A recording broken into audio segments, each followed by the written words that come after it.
네, 안녕하세요. 주식은 역시 길이길이 새길이십니다. 안녕하세요, 기름들. 자, 오늘 다룰 내용이 좀 많습니다. 오늘은 좀 속도감 있게 넘어가도록 하겠습니다. 같이 공부하시죠. 렛츠 기릿.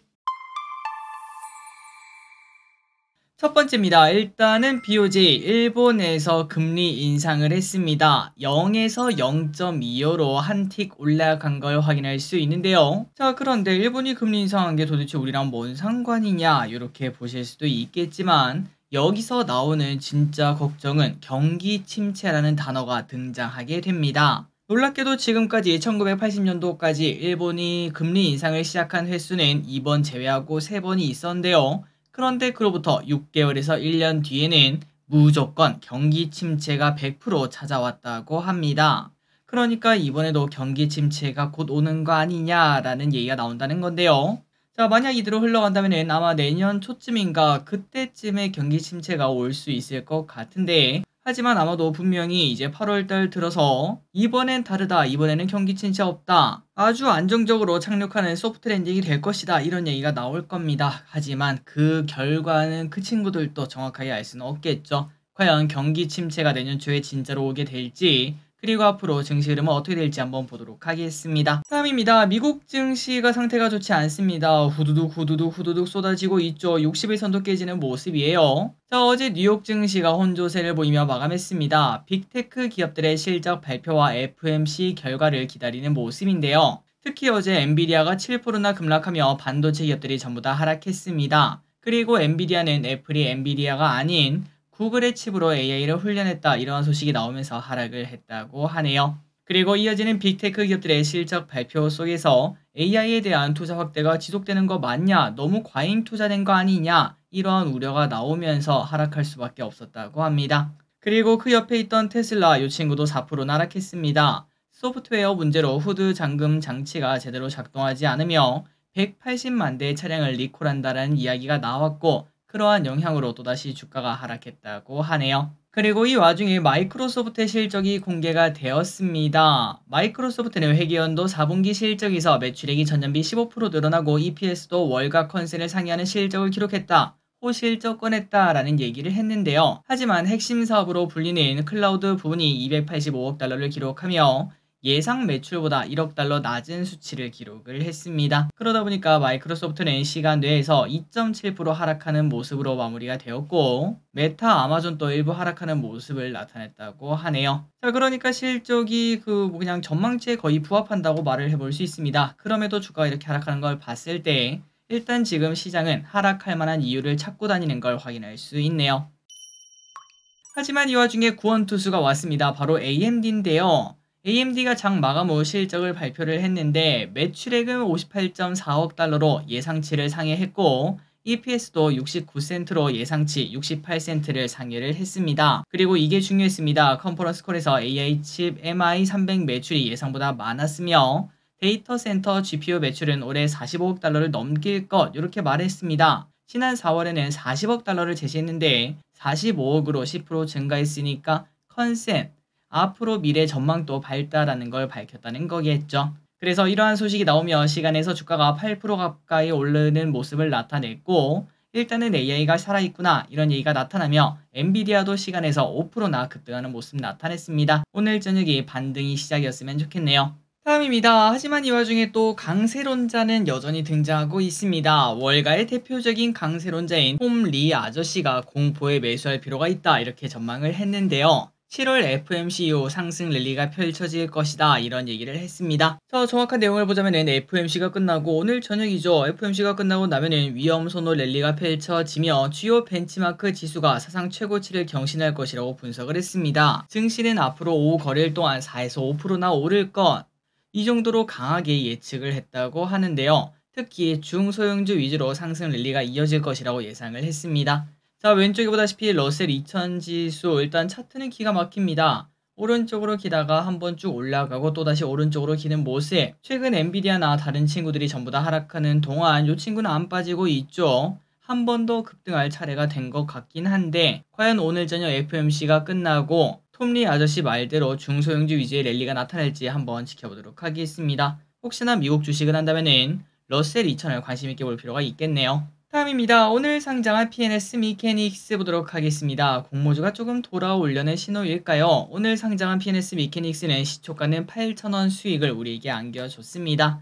물론 좀 저조하다라고 말을 해볼 수 있지만 그래도 시간이 흐를수록 주가가 슬금슬금 올라가는 이러한 정강후약의 모습을 잠시 나타냈습니다. 산일전기도 그랬었기 때문에 2연타라고 말할 수 있겠죠. 그리고 이런 흐름이 나타나게 되면은 야 시초가에 사면은 조금은 먹을 수 있더라 이러한 흐름이 반영되고 그러면은 공모주 호황이 다가올 가능성이 높아진다고 말을 해볼 수 있습니다. 자, 요 기업은 의료용 재활로봇 관련 기업입니다. 앞으로도 쭉쭉 성장하는 기업이 되기를 바랍니다. 자, 그렇다면 이것도 봐야겠죠. 내일부터 청약을 진행하는 뱅크웨어 글로벌을 보도록 하겠습니다. 자, 미래셋증권에서 청약을 하는 친구고요. 은행 및 금융회사를 대상으로 코어 시스템 소프트웨어를 공급하는 금융 소프트웨어 기업입니다. 그래서 수요 예측을 진행을 해봤는데 와 이거 완전 박살이 났습니다. 기관 경쟁률 155대 1, 참여 건수 800건으로 이거는 청약하지 마세요라고 딱 적혀 있죠. 다만 여기서 이제 공모가를 좀 많이 낮췄으면은 그래도 할만하지 않을까라는 생각을 했는데 그런 거 없습니다. 공모밴드 16,000원에서 19,000원인데 공모가 16,000원 하단에 확정했다고 합니다. 개인적으로 이 정도 했으면 한 13,000원까지는 내려야 되지 않나라는 생각이 들었는데요. 어쨌든 16,000원에 확정을 했고 상태가 그렇게 좋지 않은 걸 확인할 수 있네요. 그리고 뱅크웨어 글로벌은 기술 특례 상장 기업으로 아직까지 적자 기업이라는 건 참고하시면 될 것 같고 터기릿은 이번에는 당당하게 패스하도록 하겠습니다. 여러분들도 참고해보시기 바래요. 다음입니다. 하마스. 야, 또 시작이다. 이스라엘 쪽이 시끄럽습니다. 팔레스타인 하마스의 1인자가 이스라엘 공격으로 살해가 되었다고 하는데요. 그리고 하마스는 바로 보복을 시사하는 모습을 나타냈고 그 1인자 이름이 하니에라고 합니다. 하니에의 죽음이 헛되지 않을 것 이렇게 말했다고 하네요. 그래서 오늘 유가 관련주 그리고 해운 관련주가 오랜만에 급등하는 모습을 나타냈습니다. 과연 이 전쟁이 얼마나 커질지 그리고 혹시나 커지게 된다면은 요즘 들어 테마주의 전성시대 아니겠습니까? 증시가 안 좋다 보니까 테마주가 정말 득세하고 있는데 이번에는 유가와 해운 관련주가 급등하는 걸 볼 수 있겠습니다.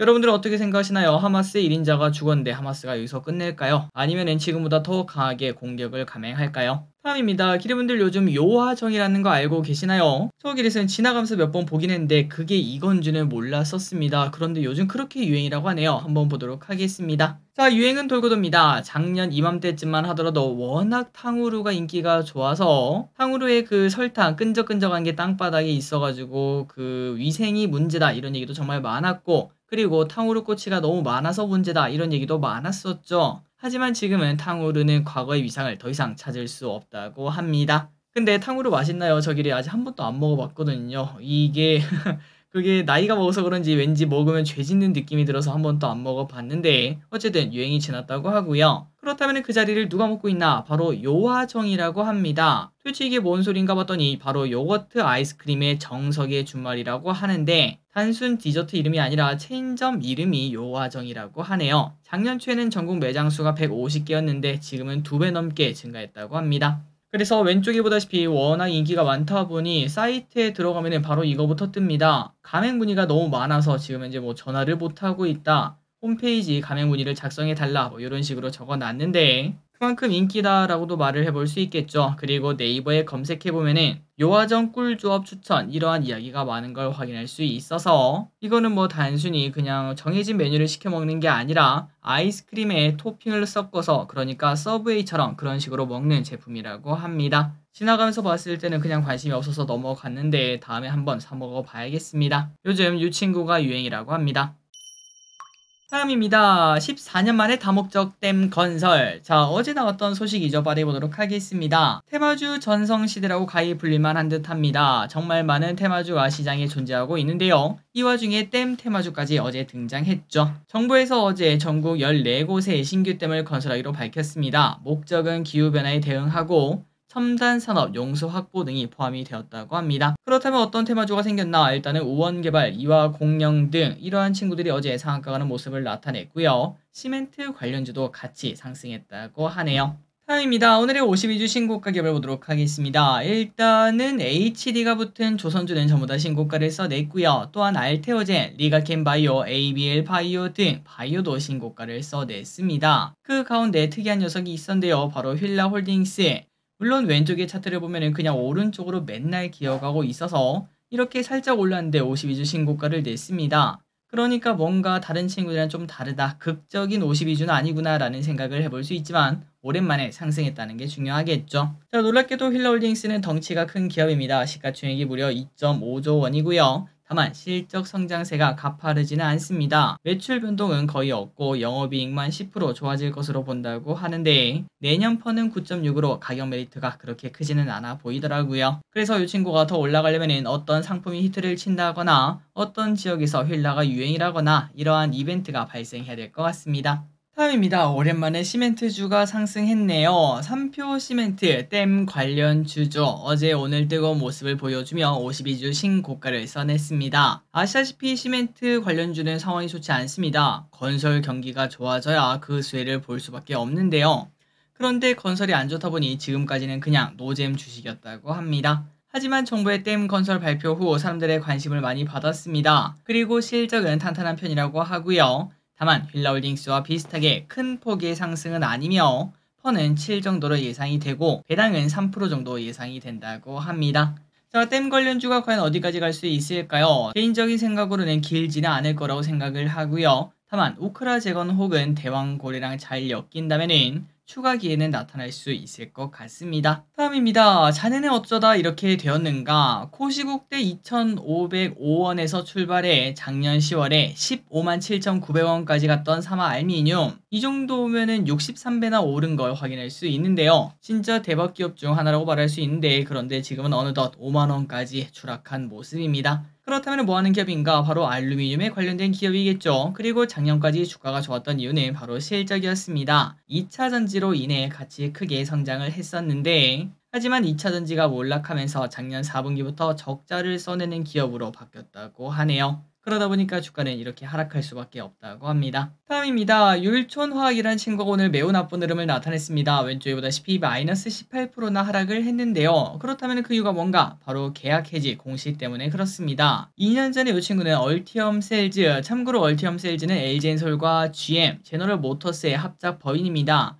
여기랑 같이 1.4조 원 규모 리튬이온 배터리 알루미늄 파우치 계약을 한 바 있었는데요. 그런데 그 계약이 해지가 되었다고 합니다. 그만큼 2차 전지 산업이 안 좋다는 거겠죠. 그래서 회사 측에는 법률적인 대응을 검토한다 이렇게 밝혔고 그래서인지 주가는 하한가까지 갔다가 그래도 양봉을 만드는 모습을 나타내고 있습니다. 자, 그리고 이거 아마 놀라실 것 같은데요. 참고로 율촌화학은 농심홀딩스가 대주주인 회사입니다. 아니 길이 여기랑 그 2차전지가 도대체 뭔 상관인가 하고 봤더니 참치캔, 라면 봉지 이런 거 만들 때 항상 알루미늄 박 이런 것들이 중요하지 않겠습니까? 그 기술을 바탕으로 알루미늄 파우치를 만든 바 있었다고 하네요. 어쨌든 오늘 율촌화학이라는 기업이 매우 안 좋았습니다. 다음입니다. 물가 상승률이 어마어마하죠. 그러다 보니까 과거 김영란법의 음식물 가액 3만원은 좀 낮다 이런 의견이 많았습니다. 사실 요즘 냉면만 먹으러도 2만원이고 그 다음에 이거 자칫 잘못하면은 3만원이 넘을 수 있어서 만두를 시키지 못했어요. 그러다 보니까 상당히 낮은 금액이었던 걸 확인할 수 있는데 그래서 이제 김영란법 음식물이 이제는 3만원이 아니라 5만원으로 조정이 되었다고 합니다. 다음입니다. 스타벅스 결국 가격 올립니다. 국제 원두 가격이 폭등했다는 소식은 여러 번 들어서 아마 알고 계실 거라고 생각합니다. 사실 뭐 안 오른 게 없죠. 뉴욕과 런던의 선물 거래소를 기준으로 로부스타와 아라비카 원두 모두 올해 연초 대비 50%나 넘게 상승을 했는데요. 이렇게 원두 가격이 폭등하다 보니 커피 업계도 당연히 힘들 거고 결국 스타벅스 가격 조정 발표했습니다. 아메리카노 그란데는 300원 올라서 5,300원이 되었고요. 벤티는 600원 올라 6,100원, 숏은 300원 내려 3,700원이며 사람들이 많이 찾는 톨 사이즈는 4,500원을 유지했다고 합니다. 자, 그런데 스타벅스 가격이 이렇게 조정되어도 그렇게 사람들의 관심이 크진 않을 것 같습니다. 그 이유는 요즘 개인 카페만 가도 스타벅스보다 훨씬 더 비싸죠. 오히려 요즘에는 스타벅스가 가성비다 뭐 이런 얘기까지도 나오고 있어서 크게 영향은 없지 않을까라는 생각을 조금 해봅니다. 다음입니다. 최근 일본의 쌀 가격이 오르고 있다고 합니다. 그 이유는 최근 1년간 일본의 쌀 수요가 전년 동기 대비 1.6%가 늘었다고 하는데요. 아니 길이 그 수요가 1.6% 늘었다고 쌀값이 뭐 크게 오를 게 있나 라는 생각을 해볼 수 있지만 일본은 인구가 우리나라랑 똑같이 감소하면서 매년 쌀 수요도 감소해 왔습니다. 그런데 이렇게 쌀 수요가 증가했다는 것은 약 10년 만에 있는 특이한 일이라는 걸 확인할 수 있죠. 그러다 보니까 쌀 가격도 급등하고 있습니다. 최근 60kg의 도매 가격이 25만원을 기록했는데 2003년 냉해로 생산이 줄었을 때랑 비슷한 가격이라고 하니까 꽤나 많이 오른 걸 확인할 수 있죠. 그리고 공급이 부족하다 보니까 일부 마트에서는 1인당 구매 한도를 제한하는 현상까지 나타나고 있다고 합니다. 자, 그렇다면 왜 이렇게 늘었나 하고 봤더니 최근 방일 관광객이 많이 늘지 않았겠습니까? 그 사람들이 밥을 많이 먹게 되었고요. 그리고 면이나 빵보다 가격 상승 속도가 완만해서 쌀을 찾는 사람들이 늘어났고, 폭염으로 인한 생산량 감소 등 여러 가지 요인이 겹쳐서 이런 현상이 나타나게 되었다고 합니다. 다만 일본 정부에서는 일시적 현상이다 라고 말을 했고요. 곧 진정될 것으로 보인다고 하네요. 다음입니다. APR 실적 발표했습니다. 뷰티 및 미용기기 업체인 APR은 지난 5월에서 6월 꾸준한 상승세를 보여줬습니다. 화장품이 막 쭉쭉 올라가면서 이 친구도 같이 좋았었죠. 그런데 이번 달부터는 조금 쉬어가는 모습을 나타내고 있네요. 자, 그래서 이제 실적 발표를 했는데 예상보다 조금 낮게 나왔습니다. 영업이익은 전년 동기 대비 23% 증가했으나 280억이 나왔고, 시장 예상치가 309억이니까 그거보다는 낮게 나온 걸 확인할 수 있죠. 그래서 이거를 좀 타개하기 위해서인지 유통 주식수 확대를 위해 주식 분할을 결정했는데요. 이러한 소식에 장 초반 5% 정도 상승 출발했으나 실적에 대한 부담감이 나왔는지 쭉 하락하고 10% 하락하는 모습을 나타내고 있습니다. 자, 마지막 소식입니다. 자, 이제 저 기립과 함께 또 속을 사람 구하고 있는데요.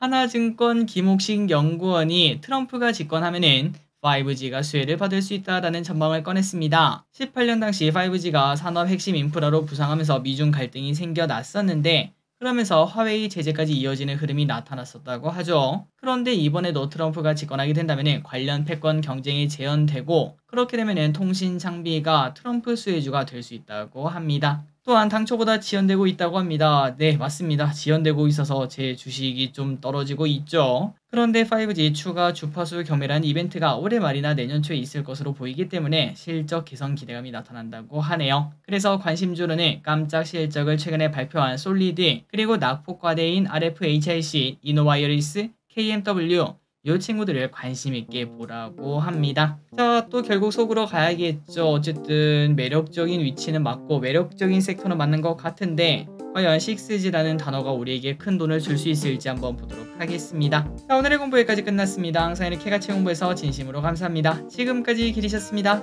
빠이요.